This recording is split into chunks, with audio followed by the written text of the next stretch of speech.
Shalom Bapak Ibu yang dikasihi Tuhan, kita berjumpa kembali pada hari ini di dalam pembelajaran seri Perjanjian Baru dan kita sudah sampai di Injil Yohanes pasal 9. Hari ini kita akan bersama-sama belajar dari Injil Yohanes pasal 9 ayat 1 sampai 41 tentang orang yang buta sejak lahirnya.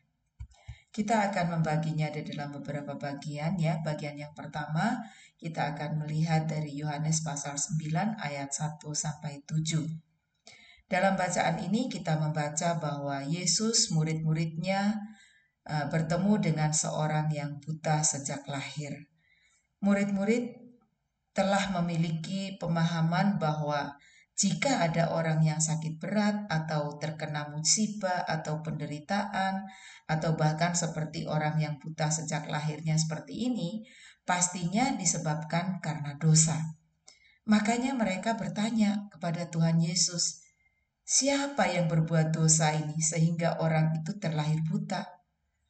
Melihat orang yang buta itu mereka langsung menghakimi. Pastinya ada dosa ini ya.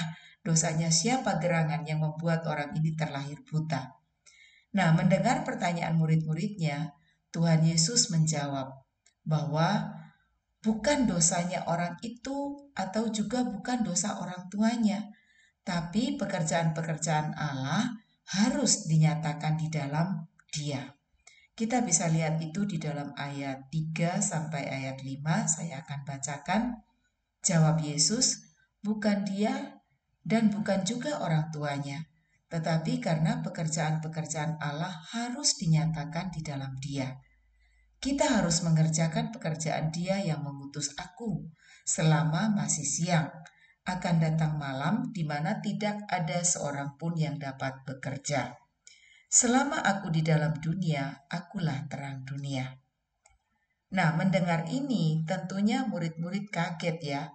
Sesuatu yang sudah mendarah daging yang menganggap bahwa orang buta sejak lahir itu penyebabnya adalah dosa. Nah, tentu kita juga ingat ya akan peristiwa Ayub yang tertulis di dalam Alkitab. Pada suatu saat Ayub mengalami musibah yang begitu besar sehingga seluruh harta kekayaannya, anak-anaknya habis semua.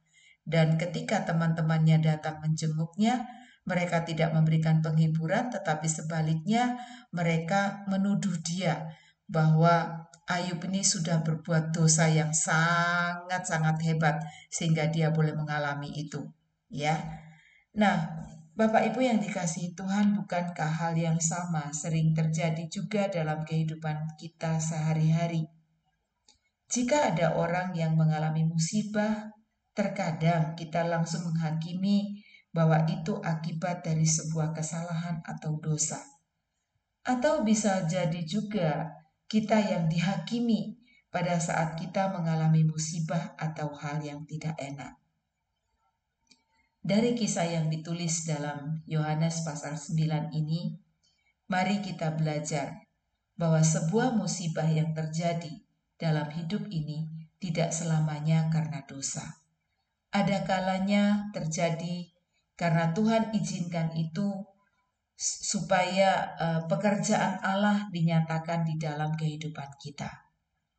Melalui jawaban Tuhan Yesus sedang mencuci otak dari para murid-muridnya bahwa tidak selamanya penderitaan yang terjadi seperti yang mereka pikirkan. Terkadang Tuhan izinkan penderitaan itu terjadi dengan tujuan yang ilahi, yakni untuk memuliakan Allah. Setelah memberikan jawaban terhadap murid-muridnya, Tuhan Yesus melanjutkan pembicaraan yang arahnya pada pekerjaan. Pastinya Tuhan Yesus sedang mengajarkan kepada murid-muridnya tentang pekerjaan ilahi. Pekerjaan yang ilahi adalah pekerjaan yang memuliakan Allah. Tidak ada yang kebetulan. Pertemuan Yesus murid-muridnya dengan orang buta ini dipakai Tuhan Yesus untuk melakukan pekerjaan Allah. Tuhan Yesus tidak membuang kesempatan. Dia menggunakan kesempatan ini untuk menyatakan kemuliaan Allah di hadapan murid-murid dan juga orang-orang yang hadir pada saat itu. Dan dikatakan hal itu dilakukan Yesus pada hari Sabat. Tuhan Yesus lagi-lagi sedang menyatakan dirinya sebagai Tuhan atas hari Sabat. Tidak peduli sudah beberapa kali ya Tuhan Yesus mengecam orang-orang Farisi dan ahli-ahli Taurat yang selalu mengecam Tuhan Yesus bahwa Tuhan Yesus ini tidak menghargai atau tidak memelihara hari Sabat. Nah, mari kita belajar dari Tuhan Yesus. Di mana ada kesempatan, lakukanlah sesuatu untuk memuliakan Allah. Bagi orang buta, dunia ini gelap. Karena itu, melalui peristiwa ini, Yesus menyatakan dirinya sebagai terang dunia. Dia datang untuk membuat orang buta celik atau bisa melihat. Selanjutnya, secara rohani, Yesus datang untuk menerangi dunia yang gelap. Orang-orang yang buta secara rohani memerlukan Yesus. Kita baca di dalam ayat 6-7. Setelah ia mengatakan semuanya itu, ia meludah ke tanah dan mengaduk ludahnya itu dengan tanah, lalu mengoleskannya pada mata orang buta tadi, dan berkata kepadanya, "Pergilah, basuhlah dirimu dalam kolam Siloam." Siloam artinya yang diutus. Maka pergilah orang itu. Ia membasuh dirinya, lalu kembali dengan matanya sudah melek. Yesus menyembuhkan orang buta itu dengan menggunakan ludah yang dicampur dengan tanah, lalu dioleskan pada mata si buta. Kemudian si buta disuruh untuk membasuh matanya di kolam Siloam. Dikatakan Siloam artinya yang diutus. Nah, mengapa harus pakai cara itu? Bapak Ibu yang dikasihi Tuhan, Yesus punya berbagai macam cara untuk menolong orang yang sakit. Ini tidak perlu dipermasalahkan. Yang jelas, Yesus menyuruh si buta ke kolam Siloam. Orang buta itu percaya atau memiliki iman terhadap perkataan Yesus, dan dia pun melakukannya. Dan setelah dia melakukan perintah Tuhan Yesus, dia pun mendapatkan kesembuhan. Siloam artinya yang diutus. Yesus mengutus orang buta itu ke Siloam.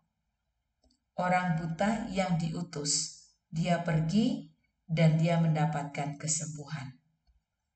Yesus adalah pribadi yang diutus Bapa untuk menyembuhkan yang buta secara rohani. Siapa yang datang kepada Yesus dengan iman, pasti dicelikkan secara rohani. Tuhan Yesus berkata di dalam ayat 5, "Selama aku di dalam dunia, akulah terang dunia." Pembelajaran apa yang bisa kita petik dari bagian yang ini? Tidak semua penderitaan atau musibah itu disebabkan karena dosa. Memang dosa adalah penyebab penderitaan manusia di dunia karena kejatuhan Adam dan Hawa.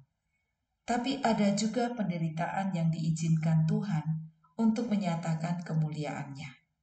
Karena itu, jangan mudah untuk menghakimi orang lain yang mengalami musibah ataupun menyalahkan diri sendiri jika ada musibah yang terjadi. Mari kita bersyukur karena Tuhan Yesus diutus Bapa ke dunia menjadi terang dunia. Berimanlah kepadanya agar kita dicelikkan dari kebutaan rohani. Penyembuhan terhadap orang buta adalah pekerjaan Mesias. Dengan demikian, kesimpulannya adalah Yesus sungguh Sang Mesias. Selanjutnya kita lihat bagian yang kedua dari ayat 8-23. Ketika para tetangga mempermasalahkan apakah benar mantan si buta itu tetangganya, ada yang bilang benar, ada juga yang bilang bukan. Tapi mantan si buta menyetop perdebatan mereka dengan berkata, "Benar, akulah dia." Setelah itu mereka mulai mempertanyakan bagaimana ia bisa melek. Maka mantan si buta ini pun menceritakan pengalamannya dengan Tuhan Yesus. Dia menceritakan dengan jelas tentang Yesus yang mengaduk tanah dengan ludahnya, lalu mengoleskan ke matanya, kemudian menyuruh dia untuk pergi membasuh dirinya di kolam Siloam. Setelah dia melakukan perintah Yesus untuk membasuh dirinya di kolam Siloam, dia pun bisa melihat. Mendengar cerita dari mantan si buta ini, mereka tidak puas dengan jawabannya. Mereka pun bertanya, di mana dia? Nah, mantan si buta tentu saja tidak tahu di mana Yesus, karena mungkin pada saat dia pergi ke kolam Siloam, Yesus pun pergi ke tempat lain. Nah, kemudian ada penegasan di situ tadi bahwa Yesus melakukan mujizat ini pada hari Sabat. Apa yang mereka lakukan selanjutnya? Mereka menghadapkan mantan si buta ini kepada orang-orang Farisi. Lalu apa tanggapan orang-orang Farisi terhadap peristiwa ini? Mereka menanyakan bagaimana dia bisa melek. Nah, mantan si buta kembali menjelaskan proses yang dialaminya. Apa yang terjadi selanjutnya? Pertentangan pun terjadi di antara orang Farisi. Ada yang berkata, Yesus itu bukan datang dari Allah karena dia tidak memelihara hari Sabat. Ada juga yang berkata, kalau memang dia bukan dari Allah, bagaimana orang berdosa bisa melakukan mujizat? Nah, jadi mereka bertentangan sendiri ya di antara mereka. Mereka tidak menemukan jawabannya. Kemudian orang-orang Farisi bertanya pendapat mantan si buta. Menurut kamu, siapa orang yang sudah menyembuhkan kamu itu? Nah, dengan polosnya si buta berkata, tentunya ia adalah seorang nabi. Mendengar itu, orang-orang Yahudi mulai meragukan, apakah benar ya orang yang mengalami mujizat ini pernah buta atau tidak? Apa yang mereka lakukan? Mereka pun memanggil orang tuanya. Nah, dapat kita baca di dalam ayat 18 sampai 23. Tetapi orang-orang Yahudi itu tidak percaya bahwa tadinya ia buta dan baru dapat melihat lagi, sampai mereka memanggil orang tuanya dan bertanya kepada mereka, "Inikah anakmu yang kamu katakan bahwa ia lahir buta? Kalau begitu, bagaimana ia sekarang dapat melihat?" Jawab orang tua itu, "Yang kami tahu ialah bahwa dia ini anak kami dan bahwa ia lahir buta. Tetapi bagaimana ia sekarang dapat melihat, kami tidak tahu. Dan siapa yang memelekkan matanya, kami tidak tahu juga. Tanyakanlah kepadanya sendiri. Ia sudah dewasa. Ia dapat berkata-kata untuk dirinya sendiri." Orang tuanya berkata demikian karena mereka takut kepada orang-orang Yahudi. Sebab orang-orang Yahudi itu telah sepakat bahwa setiap orang yang mengaku dia sebagai Mesias akan dikucilkan. Itulah sebabnya maka orang tuanya berkata, ia telah dewasa, tanyakanlah kepadanya sendiri. Respon dari orang tua mantan si buta, mereka mengakui itu anaknya dan memang benar dia terlahir buta.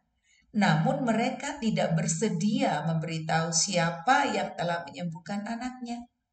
Kenapa? Karena mereka sudah dengar ada kesepakatan bahwa orang yang mengakui Yesus sebagai Mesias akan dikucilkan. Mereka tidak mau resiko ini terjadi di dalam diri mereka. Walaupun mereka tahu bahwa sesungguhnya Yesuslah yang telah menyembuhkan anaknya. Pembelajaran apa yang bisa kita dapatkan dari bagian ini? Mantan si buta berani menyatakan siapa yang telah menyembuhkannya dan berani mengakui bahwa Yesus adalah nabi.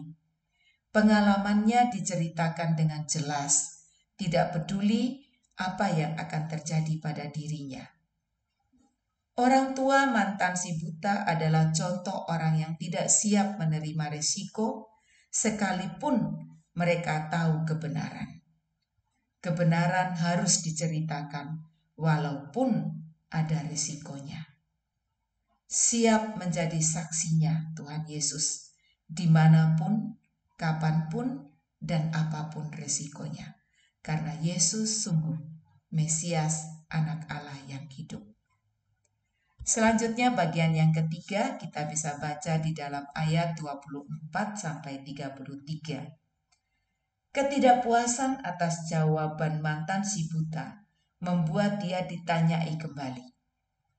Mereka, yaitu orang Farisi dan orang Yahudi, mulai mengintimidasi dan berusaha mempengaruhi mantan si buta untuk menyatakan kebenaran sesuai dengan apa yang mereka tahu gitu ya, sesuai dengan pemahaman mereka. Mereka berkata bahwa Yesus yang telah menyembuhkan si buta itu adalah orang berdosa. Ya, mungkin mantan orang buta ini juga kesal ya diperlakukan orang-orang Yahudi seperti itu.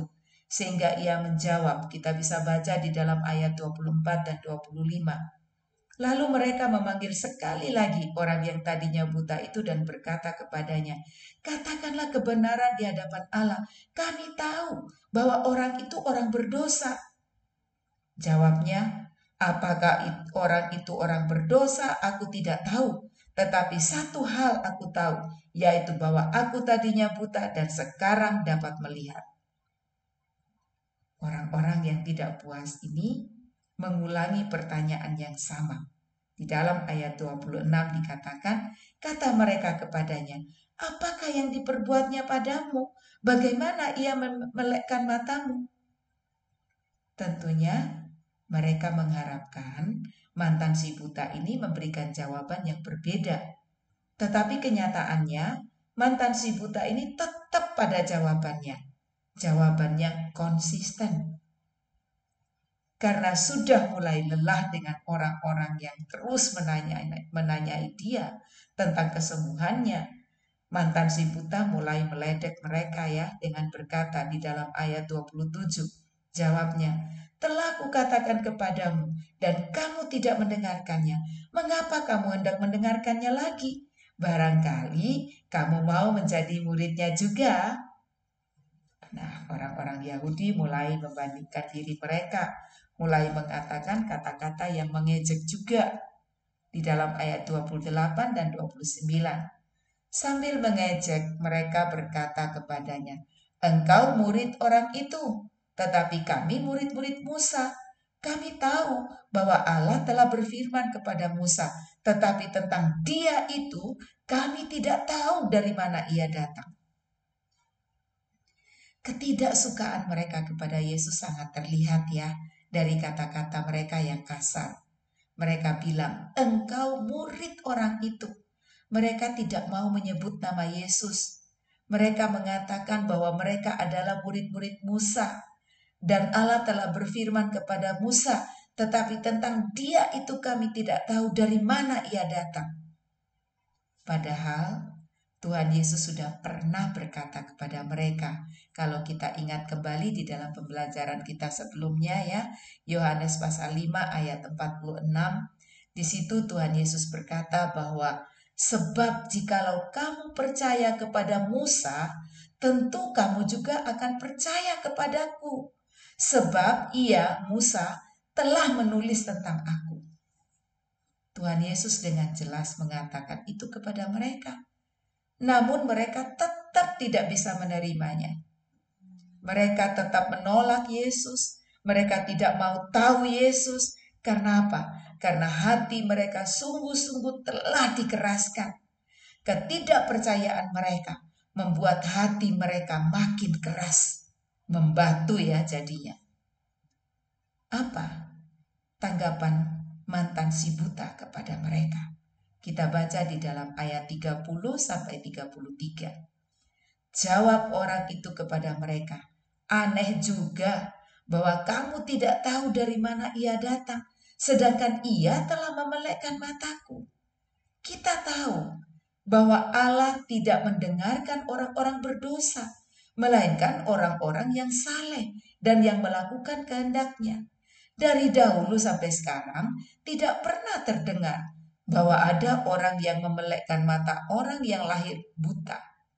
Jikalau orang itu tidak datang dari Allah, ia tidak dapat berbuat apa-apa. Di sini kita melihat Bapak Ibu, mantan si buta ini berkhotbah ya kepada orang-orang Farisi dan orang-orang Yahudi. Dia memberitahukan kebenaran kepada mereka.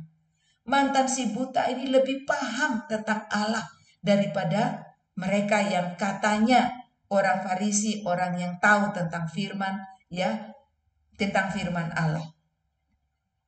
Mantan si buta memiliki kebenaran. Dia terus menyatakan kebenaran karena dia mengalami Yesus dalam hidupnya. Apa yang kita bisa pelajari dari bagian ini? Milikilah pengalaman hidup bersama Tuhan Yesus. Jangan pernah menyerah. Teruslah bersaksi tentang kebenaran yang telah dialami, sekalipun serangan-serangan terhadap orang yang menyatakan kebenaran itu pasti akan selalu ada. Bagian keempat yang terakhir kita lihat di dalam ayat 34 sampai 41. Mantan si buta mengalami pengusiran karena orang-orang yang berdebat dengan dia itu kalah ngomong ya. Bukan saja diusir tapi dikucilkan seperti yang kita lihat di dalam ayat 22 tadi. Apa yang Tuhan Yesus lakukan? Tuhan Yesus menemui mantan si buta yang telah mempertahankan kebenaran. Kita bisa baca itu di dalam ayat 34 sampai 38. Jawab mereka, engkau ini lahir sama sekali dalam dosa, dan engkau hendak mengajar kami. Lalu mereka mengusir dia keluar. Yesus mendengar bahwa ia telah diusir keluar oleh mereka. Kemudian ia bertemu dengan dia dan berkata, percayakah engkau kepada Anak Manusia? Jawabnya, siapakah dia Tuhan? Supaya aku percaya kepadanya. Kata Yesus kepadanya, engkau bukan saja melihat dia, tetapi dia yang sedang berkata-kata dengan engkau, dialah itu. Katanya, aku percaya Tuhan. Lalu ia sujud menyembahnya. Tuhan Yesus tidak membiarkan mantan si buta yang telah menyaksikan tentang dirinya. Pertemuan mantan si buta dengan Tuhan Yesus melengkapi kepercayaannya. Jika tadinya dia menyatakan bahwa Yesus adalah nabi, sekarang dia berkata, Yesus adalah Tuhan, dan ia pun sujud menyembah kepada Tuhan Yesus. Sebuah pengalaman kehidupan yang nyata dialami oleh mantan si buta. Dia tidak saja mengalami pemulihan secara jasmani, tetapi juga secara rohani. Dia melek secara jasmani dan juga melek secara rohani. Di sini kita melihat orang yang menolak Yesus akan terus menolak, tetapi orang yang percaya Yesus akan terus percaya, makin percaya, dan sekaligus menjadi saksi. Selanjutnya Tuhan Yesus berkata di dalam ayat 39. Kata Yesus, aku datang ke dalam dunia untuk menghakimi, supaya barang siapa yang tidak melihat dapat melihat, dan supaya barang siapa yang dapat melihat menjadi buta. Orang-orang Farisi yang mendengar perkataan Tuhan Yesus ini tersinggung, ya, mereka tersinggung. Di ayat 40 dikatakan, kata-kata itu didengar oleh beberapa orang Farisi yang berada di situ dan mereka berkata kepadanya, apakah itu berarti bahwa kami juga buta? Orang-orang Farisi yang bertanya itu tersinggung. Kenapa? Karena mereka merasa mereka adalah orang-orang yang tidak buta, sedangkan orang lain buta. Dan tentunya ketika mereka bertanya, apakah itu berarti bahwa kami juga buta? Nah, di sini mereka mengharapkan Tuhan Yesus menjawab tidak. Tapi nyatanya di dalam ayat 41, jawab Yesus kepada mereka, sekiranya kamu buta, kamu tidak berdosa. Tetapi karena kamu berkata kami melihat, maka tetaplah dosamu. Apa artinya ini? Tuhan Yesus sedang mengajarkan kepada mereka bahwa jika kamu buta, artinya tidak paham, tidak mengerti, kamu tidak berdosa. Jadi ada harapan untuk mendapatkan pengertian atau pemahaman sehingga mereka disembuhkan. Tapi karena mereka menganggap dirinya melihat, artinya sudah sempurna, maka tetaplah dosamu. Artinya kamu tetap berada di dalam keadaan buta, tidak disembuhkan. Bapak Ibu yang dikasihi Tuhan, bagian ini mengajarkan kepada kita tentang beberapa hal. Mengikut Yesus ada harga yang harus dibayar. Mantan si buta dikucilkan, namun Yesus menemuinya. Artinya, Tuhan Yesus tidak akan membiarkan orang yang mau menjadi pengikutnya, yang mau terus bersaksi tentang Dia. Ada pengharapan bagi yang menyadari bahwa dirinya buta secara rohani. Datang kepada Tuhan Yesus, dan engkau akan dicelikkan atau disembuhkan. Hanya Tuhan Yesus yang sanggup menyembuhkan orang yang buta secara rohani, karena Dia adalah Mesias, Anak Allah yang hidup. Bapak Ibu yang dikasihi Tuhan, ini yang bisa saya sampaikan kepada kita dari pembelajaran Injil Yohanes pasal 9. Saya harapkan Bapak Ibu dapat membaca semua ayatnya dari ayat 1 sampai 41. Dan jika ada pertanyaan, kita dapat masuk di grup WhatsApp untuk kita boleh diskusikan bersama atau menjawabnya bersama-sama. Akhir kata, saya katakan selamat bertumbuh terus di dalam Tuhan Yesus dan semakin kuat di dalam iman. Tuhan Yesus itu adalah Mesias, Anak Allah yang hidup. Tuhan Yesus memberkati kita.